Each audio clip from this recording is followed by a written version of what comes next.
Okay, so for this video, I will be discussing how we can organize and store our VBA code. So inside of the Visual Basic Editor within our VBA practice file, over here on our left inside of our project window, what we have here are called modules. And the most common place that we store macros is inside the code module. And code modules can be located within the modules folder. And currently we have one code module inside this folder, which is called module 1. And inside this module, what we have are called procedures. And procedures are the building blocks of modules. They are sets of commands or line of code that are used to perform a certain task. So within this module, we have two sets of procedures.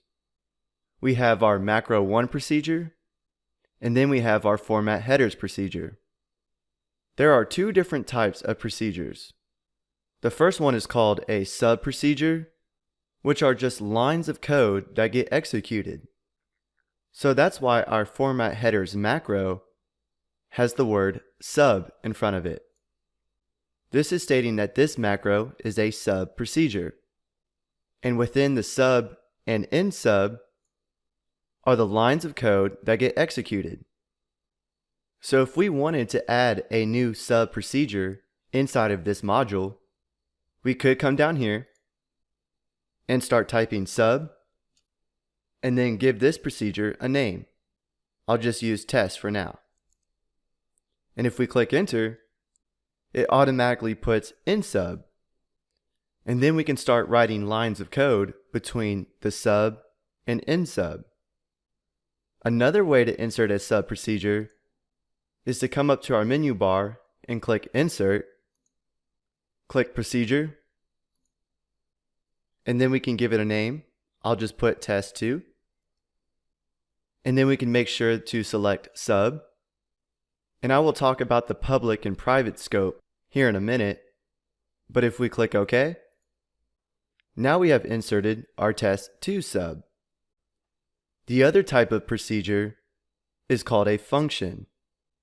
And a function is a group of reusable code that returns a value, which then we can use that value inside of our sub procedures. So to insert a function, we can either type function out or come up to the insert tab, click procedure. I'm just going to name it test 3. And then we can select function. And if we click OK, now instead of sub and in sub, we have function and in function. So the lines of code that we write inside of this function will produce a value. And then we can use that value inside of one of our sub procedures and execute a certain task using that value. So you may be wondering, what is a public sub and a public function? Well, for public subs and functions, we can call or use these procedures across different modules. For example, currently we are in module 1. If we come up and click insert and add a new module, now we are in module 2. And you can see that there is no code inside of this module.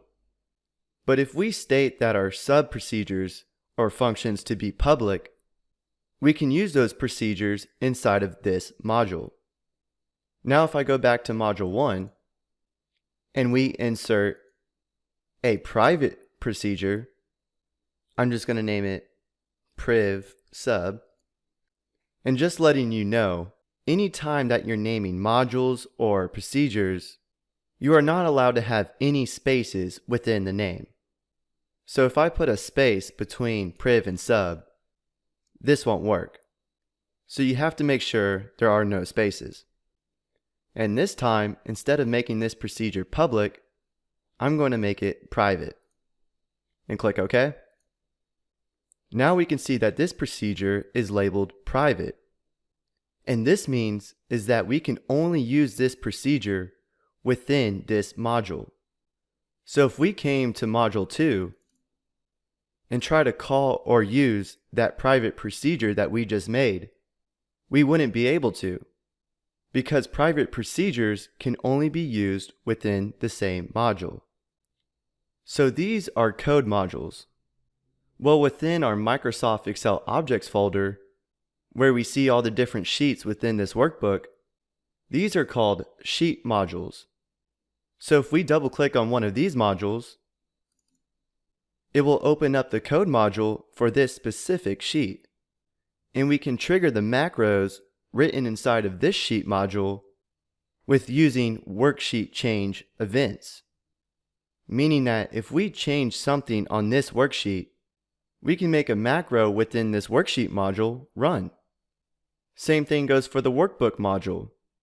If we double click this workbook, now we can write macros within this workbook module, and we can trigger these macros if we make a change to the workbook.